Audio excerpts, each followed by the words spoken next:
The following podcast contains violent scenes that may be unsettling to some listeners. Listener discretion is advised. The sun descends towards the horizon of the Valley of the Setting Sun. Welcome to our game of Scion 2nd Edition, set in the city of Phoenix, Arizona. We will be going over the rules for bringing in an Origins level character up to hero and acting out each character's visitation, where the Divine Parent imparts gifts and uplifts their child into the world of the mythical. The characters for the session will be Gary, played by Mitch, Jesse, played by Slavic, and Nick, played by Craig. If you want to reach out to us, you can do so on Twitter at twin_cities_VTM, on Facebook at Twin Cities by Night, and on Discord at Twin Cities by Night. Thank you, and I hope you enjoy. Alright. Welcome, everyone, to the final character creation thus far for the upcoming Scion game, which I still have yet to name. This time around, we're going to be talking about Craig's character, Nick. Hello, everyone. All right, so Nick is the son of who? Again? Of course, when we started doing this, there's all these cool gods in the book to pick out, but I had to do something silly and pick not a god. So Nick is son of Nimue, one of the ladies of the lake from Arthurian lore. And while we brought this up a few times in talking that, well, they're not classically considered gods. They have basically the same function because the Arthurian text is basically Christian text, so there's only the one god in those. So, a group of medieval sorceress witches, ladies of the lake. They're just powerful beings. Totally not gods. And luckily, even the word God doesn't quite apply to everything quite evenly. Like it sounds like in the Japanese mythology, basically everything kami is sort of like God, spirit thing, all rolled into one. So there's all kinds of different levels of what a god can be. So don't worry about that too much. And so you're going with, in this sort of interpretation of the Lady of the Lake, we're not saying it's just one singular one. We're saying it's almost like a court of them. Would you say? Yeah, there's a few of them. I picked Nimue because that was the most popular one that Thomas Mallory wrote a lot about. But there's quite a few of them. There's the one that was killed by Balin. There was a couple other ones in Arthurian lore, but I just picked Nimue because she was the one with the coolest sounding name. And so luckily for us, our intentions, and for you, the listener, you don't have to be an expert on Arthurian mythos, even the older medieval texts, to just say, in this version we're going with this one because all myths are true in Scion, even if they don't make any sense when they are both true at the same time. So we're going with Nimue. So let's begin. First of all, look at your character sheet, and you have to pick. You get 4 more dots for a total of 5 into your callings, which you can have 3 of them. One of them has to match the Lady of the Lakes. And so since this is your own creation, why don't you say what the Lady of the Lakes callings would be for this? Well, I got the Guardian one as the first calling, and that's pretty much the one that I've been sticking with for Nick the entire time. You have 3 callings, and you have to have at least 1 dot in each of them. Okay. Let's see. What are our choices for these? So yes, like I said, you're saying Guardian would be one of the Lady of the Lakes. What would you say her other ones are, just for the listeners? So I would say like Guardian would be number 1 because she guards the sword of Excalibur and other stuff. I would say also maybe Creator, because in some myths she is the one who makes the Excalibur or something like that. It's fairy forged. Yeah, let's go with that. In the Arthurian lore, there's always a bunch of like magic swords and magic sheaths just popping out all the time. So they got to come from somewhere. All right. So that's for the Lady of the Lake. And so I would say also maybe something like Judge could be one of them, because the Ladies of the Lake have to be able to judge who can wield said swords and magical items.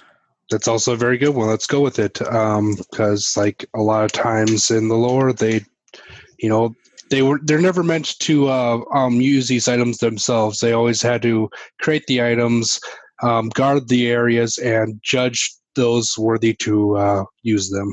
So far we got one in each of these callings. All right, so now that's for the Lady of the Lake. Now Nick, he can have one of them can match the Lady of the Lakes. The other two can be whatever you want for Nick. So he could take Sage, Lover, Hunter, Warrior, whatever you want. All right, so we have Guardian. We're keeping that. Another will take his Lover. One of his short-term goals I have is get a girlfriend. All right. It's been an ongoing thing in some of these, so we got that. Well, that's interesting because I believe Gary, Mitchell's character, he also picked a Lover as one of his callings. Of course, Gary would. All right, so that's 2 so far, Guardian and Lover. And what do you want for the third one? Let's see, where's the list of what's some other ones? There's Creator, Judge, Liminal, Leader, Hunter. Let's go with Leader for our final one. All right. Now, since you put 4 more, you can arrange the dots however you want, as long as there's 1 in each of them. You can have 2-2-1 or 3-1-1. So we have 5 total, so we're going to go 3-1-1. Okay, so you're putting 3 in Guardian or Leader? Oh, yeah. 3 in Guardian, 1 in Lover, and 1 in Leader. All right. So now we could pick the knacks for it. Now you get to pick 4 more knacks, or if you want, you can exchange 2 knack points, quote unquote, for 1 immortal knack, which I include the list of them, which is basically a much more powerful version of a knack. But you can only pick an immortal guardian knack because that's the only calling you have more than 1 dot in. All right, I'm going to be looking at a list for a little bit. So, all right, and I'll read off the immortal guardian list, and all the rest they can be like from a Lover or a Leader.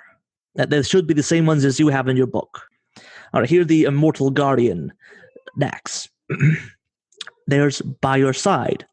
Spend a point of momentum to move to be next to someone you are protecting in an instant, regardless of the distance between you. You receive an innate warning whenever this knack would come into play.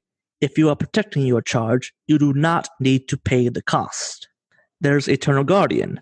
When you protect a person, place, or thing that can be measured with scale, standing guard the entrance of your pantheon's afterlife, keeping a watchful eye on a city all night, imbue a point of legend, rather than spending to invoke your legendary title as a feat of scale. There's Living Pillar. When you protect someone else with your body, you are immune to environmental hazards. The flames of a burning building do not scorch you. A landslide does not crush you. Water cannot drown you, and so on. That sounds like a very good one, actually. As long as you keep your charge close, within arm's reach, they benefit from the same immunity, but still need to eat, sleep, etc. So it is best to leave a hazardous area as quickly as possible. And finally, they cannot be touched. Spend a point of momentum and designate 1 person to be immune to all sources of damage until the end of the session. This only applies if the character is someone you have a bond with or is of a lower tier. If a target does not need to be protected, such as your best friend, the warrior calling Scion, this knack does not apply. What was the pillar one called again? Living Pillar. That is the one where if you protect someone with your body, you are immune to environmental hazards. Sounds like something you would be interested in? Yes, we're going to go with that one. If there's, like, say, a desert or a lake or something, that might be quite useful to help others survive. All right. So now you can pick another Nax and get 1 more, and you can have in Leader or Lover. And Lover, actually, and Lover. All right, let me just look at their list real quick. Right where you look, I will just read off a couple of them for the listeners. For Leader, there's Captain of Industry. When you take charge of a group, roll your knack skill. With 2 successes, you need only spend 2 momentum to add an interval to a complex action. With 5 successes, you need only spend 1. Cloak of Dread. You project an aura of menace that terrifies and intimidates anyone who would dare cross you. Spend momentum and double your successes on any knack skill rolls to intimidate targets. Enemies of a lesser tier and extras simply will not attack you. Good Listener. When you make casual conversation with a story guide character, that character will reveal information or important detail that the leader is looking for, if they know it. Before using this ability, tell the story guide what you're seeking. If the story guide character doesn't know it, you immediately become aware that the character isn't relevant to your quest. Even the most recalcitrant of characters eventually opens up and reveals a clue. This power requires no roll. Grand Entrance. When you make a first impression, roll your knack skill. On a success, the target remembers you favorably, granting you a +1 enhancement to all social rolls made towards them until the end of the session. Inspirational Aura. When you take charge of a group, roll your knack skill. For every 2 successes rolled, reduce the difficulty of all actions taken by the group you command by 1.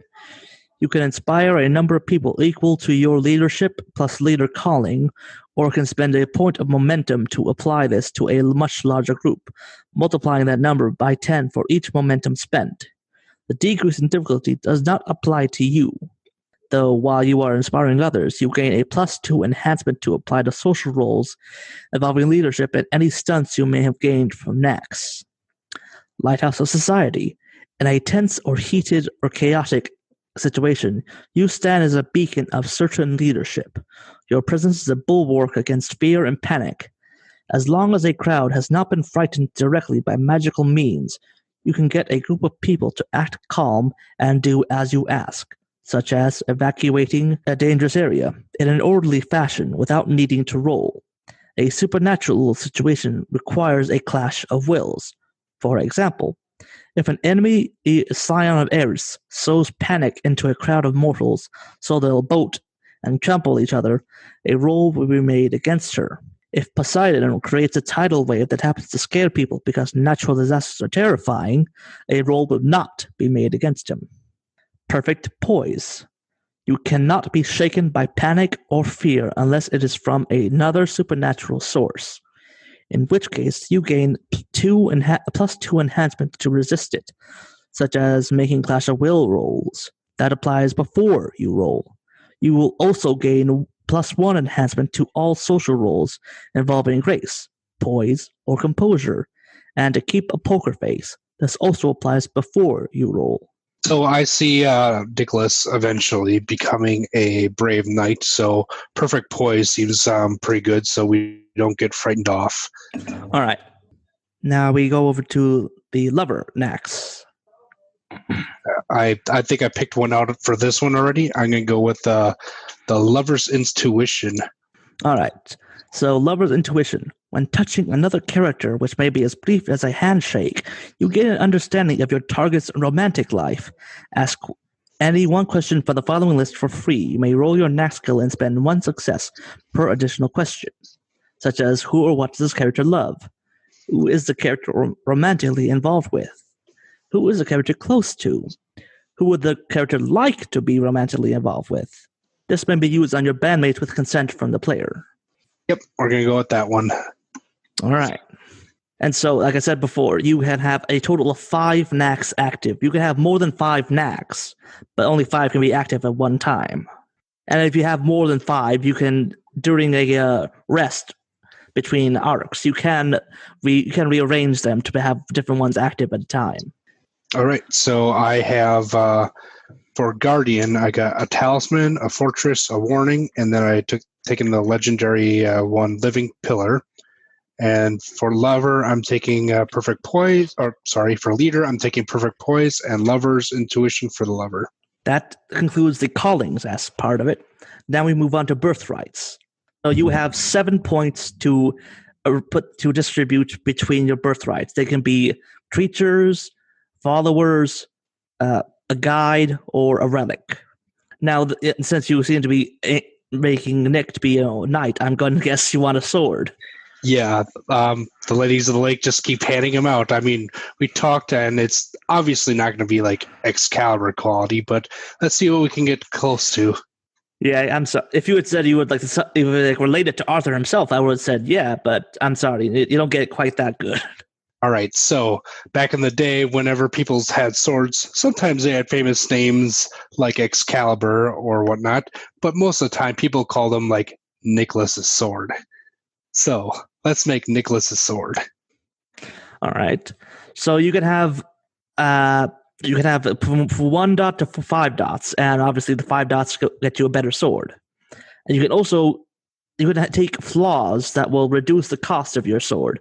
So say if you could put 4 dots into it, and you could make it worth 5 dots if you say like the sword has a flaw where it literally like blinds people if you draw it or something, including you. So what would how many points for flaw would be temporary guardian? Like at some point, Nick's going to have to give this up. Ooh, that's interesting.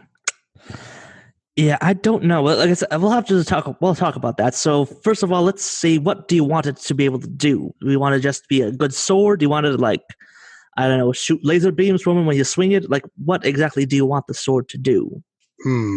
So I like it's a good sword thing, and I think it's kind of tacky to just start shooting laser beams out of it. Maybe swords that can just bypass armor. That seems pretty reasonable.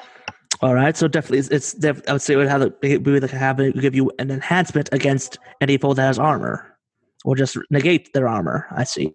So yeah, I'd say that. Yeah, I would say that would definitely be at least a 2 to say like it negates the. I would say like it could negate 1 point of armor. If you wanted to have say like it negates 2 points of armor, then it would have to be a better relic. So I would say like. So actually, let's just say, how many dots are you looking to put into it? The full 5 or 4? How many do you want? Let's go with the full 5, because sword's a pretty important thing. All right, so we're saying the full 5. All right, now with that, you can have many different things. So I'll definitely say for now, let's say it will negate 2 points of armor. Okay. That would say that puts it about a 3-ish. Just because it's very good at one thing, but not good at everything. Now, it can also give you access to more things. It could be it could give you access to a purview, say for fire, water, frost.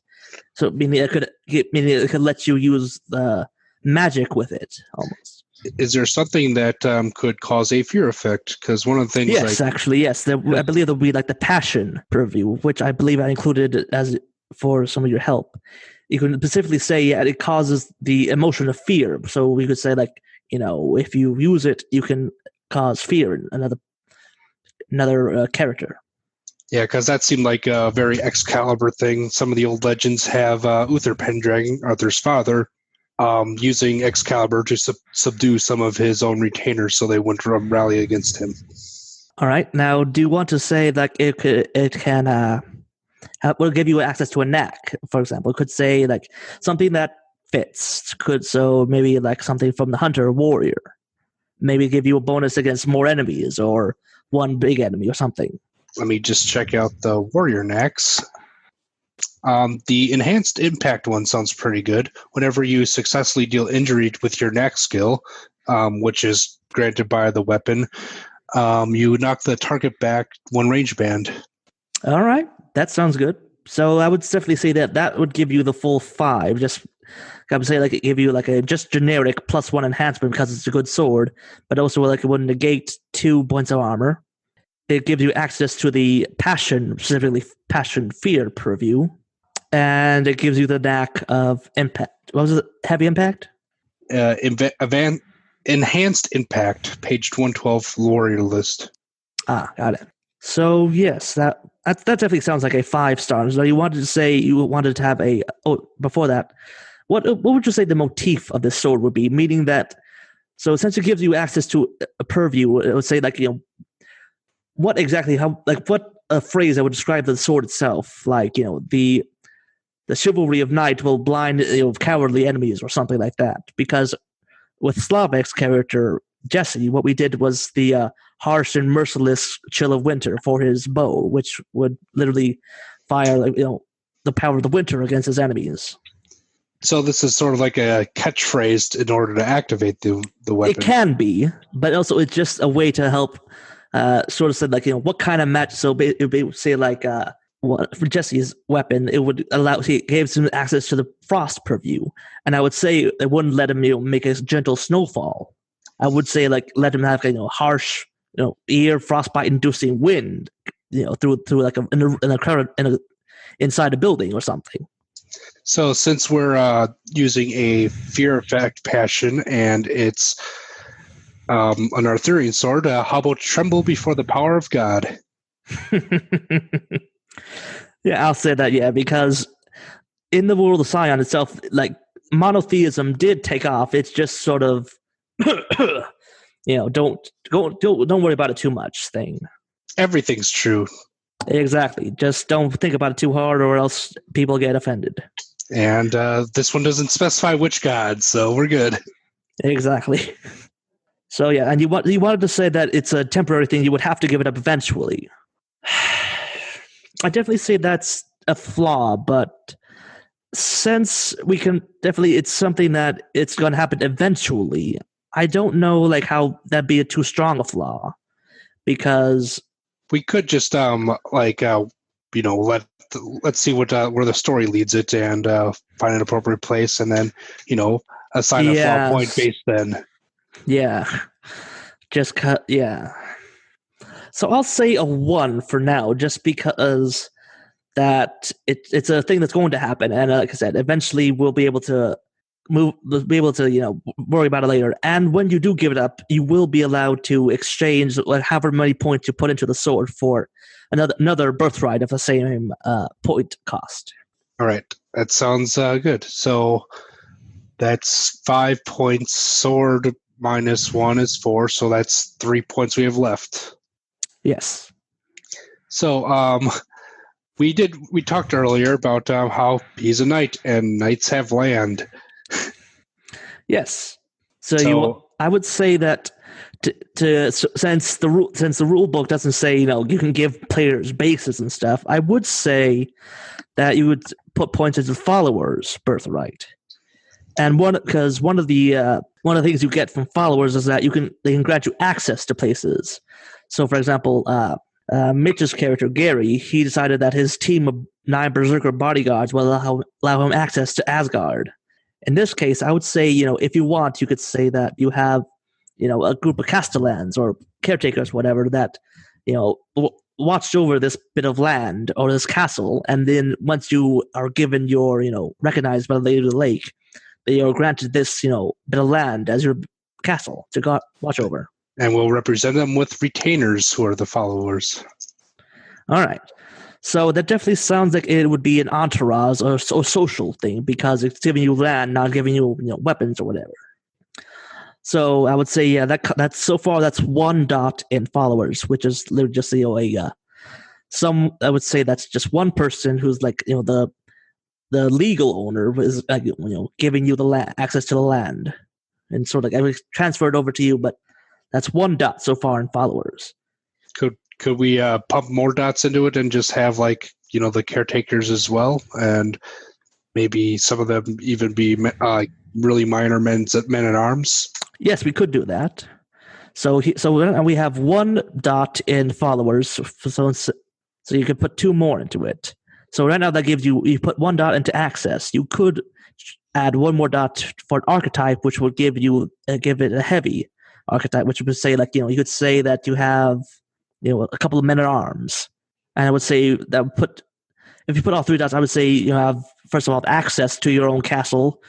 It gives you the archetype of the heavy and entourage and a group of people, so 5 to 10 men at arms. All right, yeah, let's do that. So reading this out, it would say with 3 dots and followers, you have a small group of 5 to 10 people who maintain your castle, and also if need be, you can bring them with you for fights. Well, we gotta make use of that leader calling. So, all right. So yeah, that should be everything set up for your birthrights, correct? Yes. You have the sword. Oh wait, what's the name of the sword? Nicholas' sword. All right, so you're not going to have an official name for it. Oh gosh. You don't have to think of one just yet. We can have that one be played out in the game if you want. We'll play it out. I might think of something later. All right. So finally, we go on to purviews, where you have, and since this is a bit of a homebrew thing, we're going to be doing things a bit differently, because you get 2 purviews.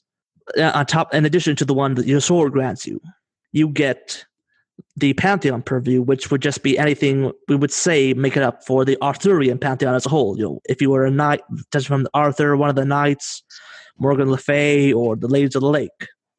So, And then you get a specific purview that has to match one that the Lady of the Lake would have.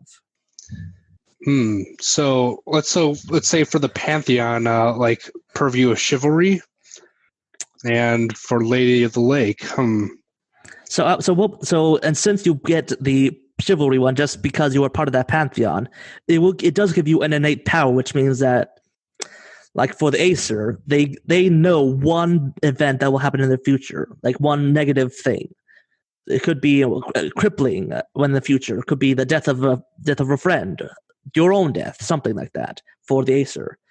And so for you, since you're being a chivalry, I would almost say, like, for your innate power, just make a note of this, I would say, like, you could challenge someone to either, like, meet you one-on-one for, could be anything. It could be a talk, could be a fight, but it's like a one-on-one meeting, I would say. That seems very knightly. Would you agree? I like that one because we're basically calling them out. We're using a lot of the motifs for my callings. It works. All right, so that is the innate power. That is not a specific boon. And in the future, if you want to say make a little bit of a magic with the chivalry part, you could say I summon just a cheaper, more mundane sword to my side, just because that's the magic of the Lady of the Lake. Oh. And now we get on to the specific purviews. So, what would the Lady of the Lake's purviews be? What are some examples? So I would say stuff like water would be one, obviously. Yeah, let's go with water because water is quite abundant, and maybe like pulling random blades out of random puddles might be useful. There's also we're gonna pick 4 for the Lady of the Lake. Then you pick one out of the list. So for the Lady of the Lake, there's, I would say, like water, the forge maybe, because she does potentially involved in making the swords. Yep, we talked about the creator calling earlier.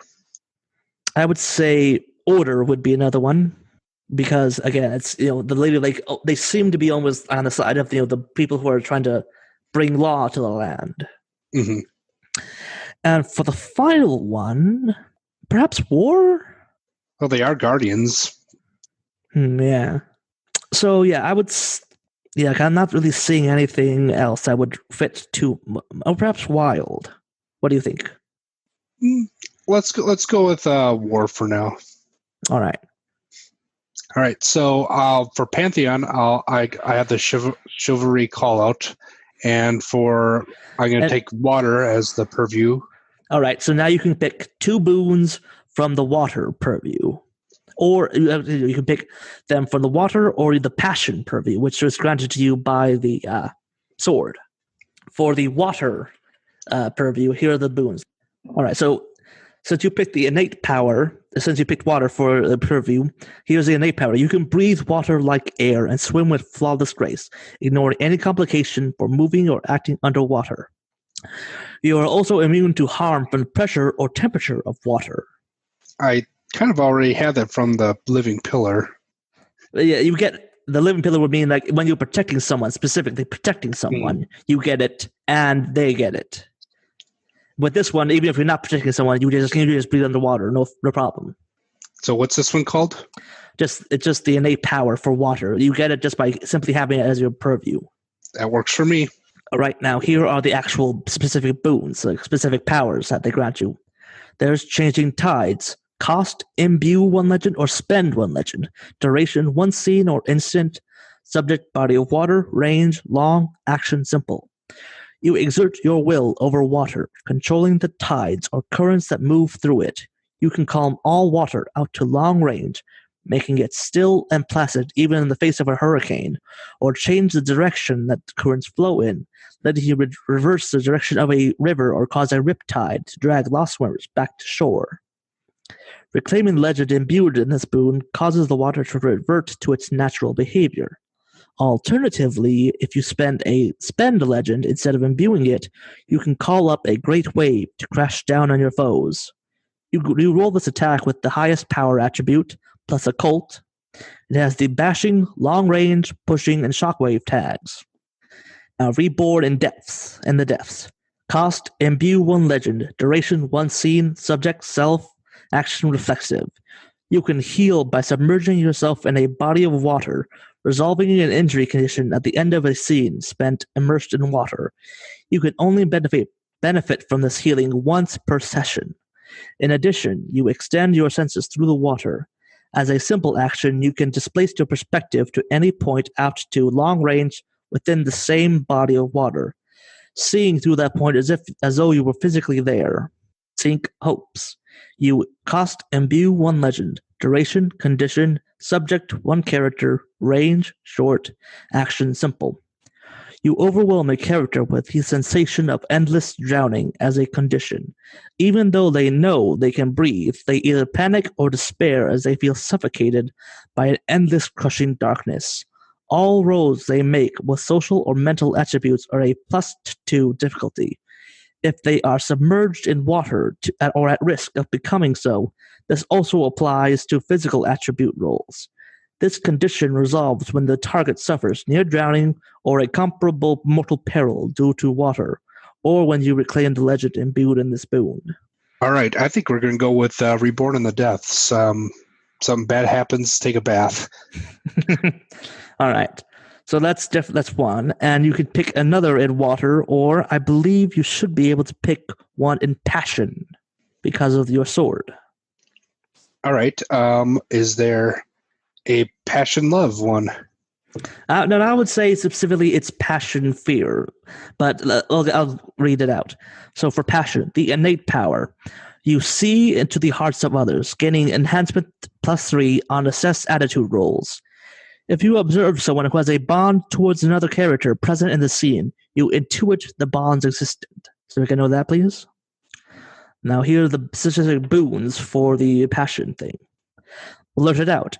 Cost, imbue 1 legend. Duration, 1 scene. Subject, 1 character.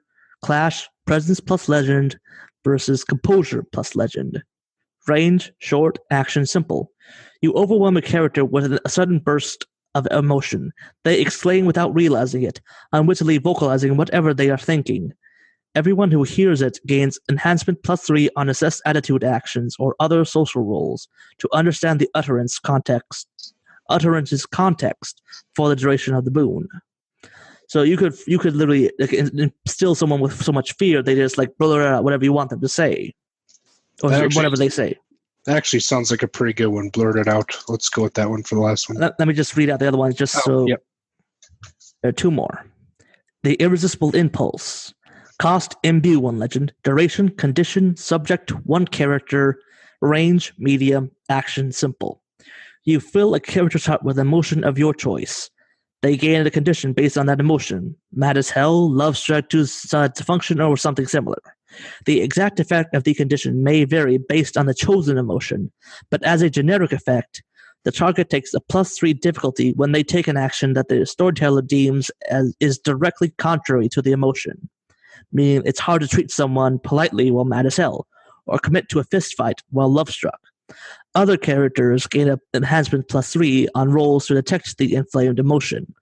This condition can be resolved by taking a significant action with the potential for consequences that is motivated by the emotion.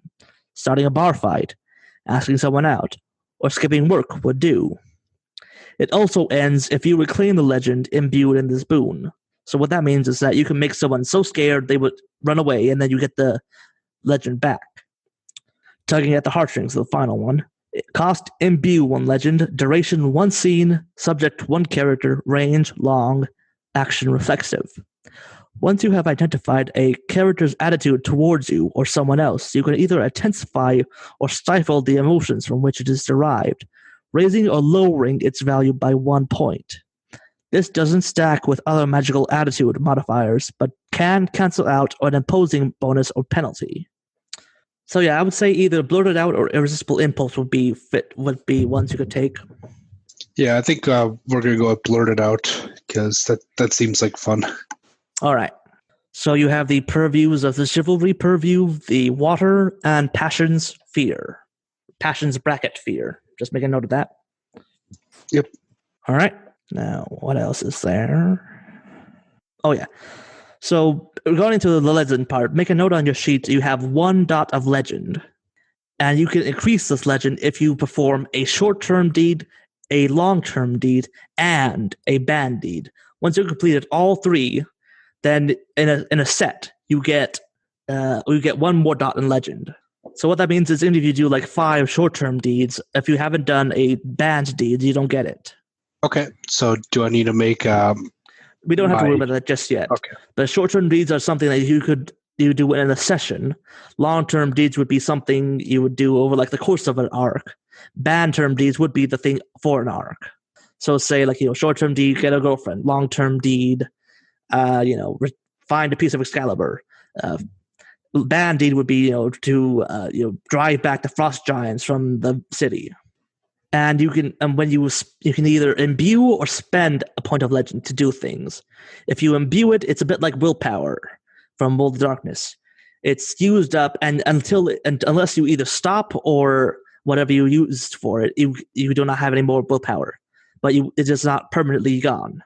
If you spend a point of legend, it is gone until you make either a sacrifice to the gods or you accept a fate binding. So a sacrifice could be like, you offer up, you kill a goat, human sacrifice. It's something that you give up to get back legend. Okay. Fate binding is when you literally say you add another character to your story. It could be someone who hates you. You add them like they are your rival. They will act on their dislike of you to hinder you. Or you could say, someone falls in love with you. Someone becomes your apprentice. Someone just always seems to get there at the wrong moment when you want them the least. Okay, so that's something we add throughout the course of play. Yes, and the strength of the fate binding can increase or decrease as time goes on. Cool. I got a couple in mind for that if it comes up. All right, so yeah, that's something we can talk about more in depth during actual play. So that's something you just need to know. That's something. All right, that should be every. Oh yeah, we forgot to just talk about some of the weapon tags for your sword, just as a last little thing we almost looked over. Let me look at the rules. Here they are. A weapon can have 3 tags, so it would definitely say. Would it say it's piercing for the sword, just as part of the thing? That'll be the tag. Yeah, that's 2 points. So. All right. Yeah. Would you want to say that the sword will come back to you if it's thrown? I don't think it's like a Thor's hammer thing. But maybe. So can I give it the water tag? In order to. No. That's not how it works. All right. Let me look at some of these tags real quick. Yeah, they should be in the Origins book on page 122. Well, actually, I think. Because it says here that there can be different damage types for the weapon. I would say if you picked aggravating as one of the tags, it would say that somehow the water is part of the damage the sword causes. Okay. Let's see. There's lethal, melee, and aggravating. I would say yes. That sounds about right. Would you say the sword is two-handed or no?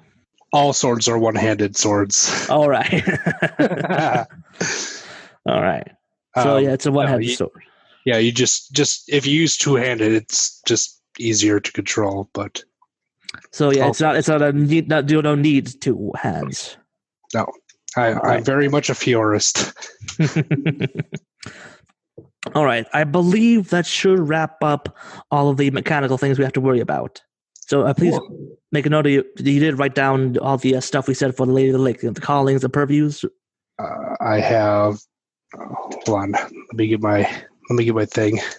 All right, just so we have a record for it. I believe we said the Lady of the Lake would have, guardian, creator, and judge. I believe. I get pen out because it's hard to actually type on these sheets. All right, I'm just doing this so we have a thing for future references, for me especially, because I need to keep all this stuff in mind.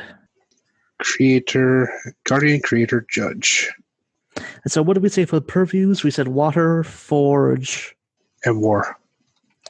war, and I think there was one more we said. And let's just say I'll add in wild, because definitely like there's more, it's more the Fae aspect of Lady of the Yes, Lakes. that sounds right. All right, so just This is what we get for not writing as we go. yep, this is what you get for making up a character, not just picking one from the book. I gotta be special. Don't worry about it. It's a game about demigods. You're special just by being a demigod. We're Scions. We're all special. So now we finally get into the role-playing part of it. So before we start, so you were saying Nimue was Nick's mother. And I'll let you say this. Was there any kind of relationship they had before this? Like, was Nick just an orphan? Did he know he had a mother? Didn't really meet her that much? What was the relationship like? Well, my original thought when we first started this as a one-shot was Nicholas lived with some adopted parents in the United States, and he knew that he was adopted but didn't know who his real parents were or parent. No problem. I imagine that's quite a common story among the world. Yeah, I think as we were playing out, like he just figured out that he was possibly a Scion when like that. So he suspected that he did have some kind of supernatural heritage, but didn't know what exactly. Yeah, it's sort of like that coming together when we had our first investigation was like the triggering moment for him. All right. So he definitely suspects, but he doesn't know for certain which one. Correct. All right. So I'll say, yeah. So the scene will start off. Nick. It's been it's say mid to late September, and you've had been on the adventures with the others, but it's been a quiet last couple of weeks, and so you find yourself sort of being drawn to Tempe. It's near the center of the valley metro area.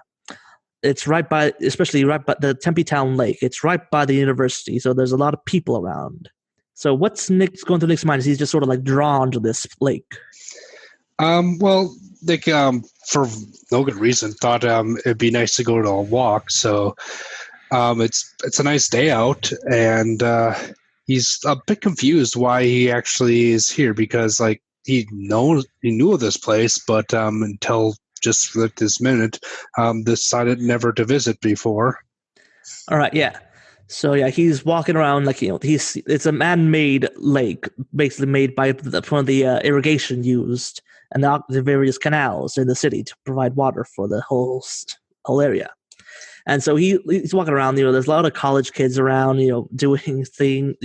Sitting on the shoreline, on the concrete shoreline, looking through papers, doing stuff on their laptops and stuff. You keep on walking, and you just you see like across the way. There's almost like. See some like an arm or something. There's something shining beneath like an overpass that goes across the opposite side of the lake.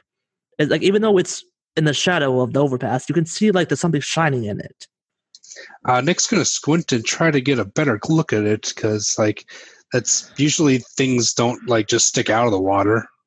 Correct. For no good reason. And so you just sort of like you circle around the outside of it, trying to get like a better angle on it, and eventually you sort of like you walk away from like the main populated part of it, and you go around the edge, and you find that even though you could see people and you see them walking around, they're further away than they should be. Like there's almost like some kind of like fog between you two. Like you can definitely still see people, but they seem so much further away. As you get further and further, like you hear like this almost like this sound as someone like swimming. Nick will look around and like take off his shoes and kind of like dip his feet into the water, just like step in like a couple feet. Yeah, and as you step in, you definitely almost feels like the water like embraces you and brings you further in. And as you walk further and further down, you see like the water from the outside looks a little bit greenish, not mostly clear, but not super easily visible. Once your head dips below the water, you can see it just as clear as daylight, and you see someone sort of like not quite swimming, but also not quite walking towards you. She sort of seems to like hover through the water coming towards you. You see like long brown hair, a blue, like a pale white with like intricate designs dress on her as sort of like this flutters under the water. Nick kind of blurts out, "Oh, this is weird," but it comes out as bubbles. And actually, as it says that, yeah, it's you breathe in, like even though against your instincts, you find you can breathe fine. This is really weird, as he's still trying to talk, but yeah, his lungs are probably filling up with water, and he's not, like, the panic probably quickly leaves him. And so the woman just sort of like reaches out a hand towards you. Nick, not knowing what else to do, takes this woman's hand. And so she takes you and she leads you further down into the water. And after a moment, it seems like, the water gets darker and darker. Like it seems like you're going down further than you think the lake should be. And then like you start rising again. And eventually you rise up into the water, and the water like around you, it loses its green tint and becomes like almost crystal clear. Like if you didn't occasionally like if you didn't look up and see like the sun like dancing across the waves, you would swear that you were just on dry land. And so the woman leads you further and further, and eventually you find it's like this underwater almost version of a court. You see like pillars of like kelp, going around, people like dressed in dresses and other fine clothes going swimming through the water. And you hear like sounds like forges with hammers striking metal. And eventually the woman turns back to you and she says, "Welcome, Nicholas, to the realm of the ladies of the lake." What? Why am I here? "Because I brought you here, my son." And that's what she sort of like embraces you. Nick returns the hug, but it's probably kind of awkward for him because he was probably thinking she was kind of cute, but yeah, as you get a better look at her in like the clear light, you can't quite tell. Like you see some of your own features in her face, but there's also there's not something not quite human about it. There's something ethereal to it. You can't quite put your finger on it. Like he can't tell if she's 16 or 60. Exactly. Yeah.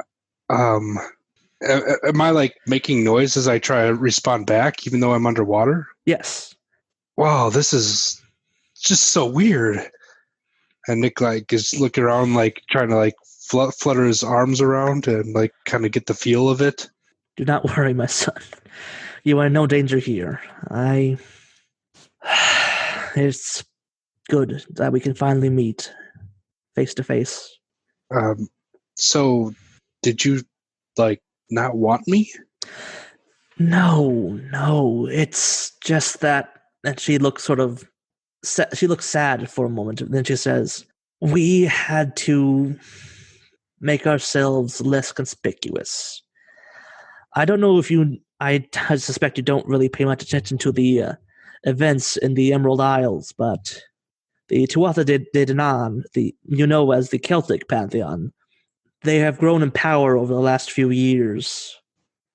decades, and they feel that we especially are a threat to their superiority in the area. They do not feel like they should share with the Welsh. It's petty tribalism, as it always has been." Are you a threat?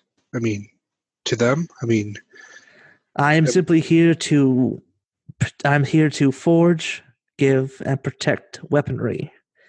Who uses that weaponry might not always their interests might not always align with the Tuatha De Danann, and that alone is enough reason for them to dislike us. And then there's some who even claim that we stole relics from them. And you see her face looks disdain, as if we would steal petty trinkets and try to claim it as our own. It doesn't seem you need to. And Nick points out all the forges at work. Yeah, she smiles at that. "We had more once. Long, long ago. We were more than this. But That is something that is not something you don't need to worry about. Nick swallows hard and nods. I am not here to lay my troubles upon you, Nick. I am here to give you gifts. Oh, okay. I didn't think I was worthy of something like that. Believe me, I can tell. And as she like sort of swims away to like one of the fortresses, she returns with like this sword, and I'll let you describe it, what the sword looks like. So, I'm thinking it's like one of those, just like post Roman era Britannica swords, probably 6th century with like the hilt that curves in almost like as a heart shape, and maybe like 3.5 foot blade. There's a bunch of etchings along the handle that Nick is like trying to read. It's in some language, but it like as he looks at it, his head hurts, and it's kind of difficult for him to like figure out what they mean. And she hands it to you. This blade has no name, but it is yours. Oh, thanks, he says, and feeling awkward because he doesn't know how to really respond in this sort of situation. It is yours to use and to protect yourself and to drive your enemies away with fear. But it is not yours to keep forever. For us, swords are simply something we must temporarily wield before we pass them on. Nick nods a bit and then kind of like turns the blade over in his hands and like whips it through the water a few times on the side. And there is one more thing, and then she sort of like gestures, and so you see like this group of figures like merge from like between like the kelp pillars. Nick kind of takes like a defensive stance with the sword, not knowing what to think. Yeah, instead of attacking you with the figures, then they sort of like circle around you, and then they like kneel before you. Impressive because you're underwater. And how many of them are there? You said like you can have 5 to 10. How many do you want exactly? Let's go with 7. That seems like a very appropriate number. All right, so yes, there are these 7 figures here kneeling before you, and you see like they have bits of like the thing knightly armor. Some looks like almost more modern tactical armor. You see they have various bits of weapons, blades. Some of them have modern firearms. Oh, really? Guys, you can get up. You don't have to do that. I'm not like a knight or anything. But you are, Nicholas. And then you see like she takes the sword back from you, and she taps the blade on your shoulders. You are Sir Nicholas of the Loch. Nicholas raises his head, and Sir Nicholas stands up and smiles at his mother. These are your men-at-arms, and they will aid you in battle, and guard your own keep. Wait, I get my own house? It is more than just a house, and she pulls like a map, and with like a bit of like it says a deed for it, documentation for it. It is this place here is on a hill in the valley. I was able to over the decades, manage to accumulate enough resources to purchase it for myself. Nicholas is almost giddy because it means he finally doesn't have to live with his step-parents' basement anymore. Thanks, Mom, your ladyship. Mother is fine. Yes, Mother. And he's kind of like confused with all the emotions going around inside of him. Like, yeah, this is cool. Indeed. Oh, I wish I could have seen your face in person all those years. But that is enough wishing about what things could have been. Now we must look to what we can make of it. And then one last thing before I let you return. And she guides you, she waves away your men-at-arms, and she guides you towards like this more secluded spot, away from the noise and the bustle of other people. I follow. And she leads you down. It's almost like this little cave area. You see, it's like built almost like almost like coral cave, As you go inside, you see laying on like a pillar. There's like a illuminated by the sunlight from above and a hole in the ceiling. You see a sword. You see it's broken though. It's still pieces of it are laid in the shape of it, but you can see there's some missing. Oh, are you fixing this one next then, or? Yes, this is Excalibur, the one No way. wielded, the very one wielded by Arthur himself. No way. That's real? Yes, indeed it was, and it shall be again. Oh, is there anything I could do to help? Yes, and she points to like some of the gaps in the sword. It was broken a long time ago. We were able to save most of the pieces, but some still elude our grasp. One of the things I would ask of you, Sir Nicholas, that you find these other pieces. Well, I'll definitely keep an eye out for it. Do we have any leads? Do not worry. We know where one can be found, but it is simply a matter of drawing it to us. That will be the issue. Well, I know a few other people, and I mean, they're trouble magnets, so I'm sure that won't be a problem. That is most excellent. Now you have our gifts, and you know one of your tasks. Now go forth, my son. Sir Nicholas tries to awkwardly kneel in water, and then he finds that it's easier than it should be. Like, even though like there's water all around him, he feels like when he goes to kneel, it feels like there is a solid bit of water underneath his feet almost. So I guess he's confused how easy that was, and then just rises again and says, "Yeah, I'll do my best, Mom. I'll do my best." That is all I can ask of you, my son. Now go. I believe you have a domain to oversee now. Yes, I do. And Nick is just thinking about all the cool like Rolling Stones posters he's going to put up in the halls of this castle. All right, I believe we can end it there, unless you don't have anything else you want to talk about. I'm pretty good. I'm excited to get going on this guy and see where the story takes us. All right, I'm going to stop the recording, and thank you everyone for listening, and I hope you have a great day. Hello again, folks. I'd like to tell you about the Facebook group we run called White Wolf and Onyx Path RPGs, Gameplay, and Media. Have you ever wished you could have an easy way to find gameplay videos and podcasts, or just media in general that deals with your favorite White Wolf role-playing games? Or have you ever wished you could find a forum to share gameplay that you have recorded? One that won't be drowned out by random posts and discussions, so that your media could get the attention you deserve. The group is specifically run with the sole intent of it being a one-stop shop for people to view or share media involving the games we all love. We take thorough steps to ensure the page does not become cluttered and is easy to traverse.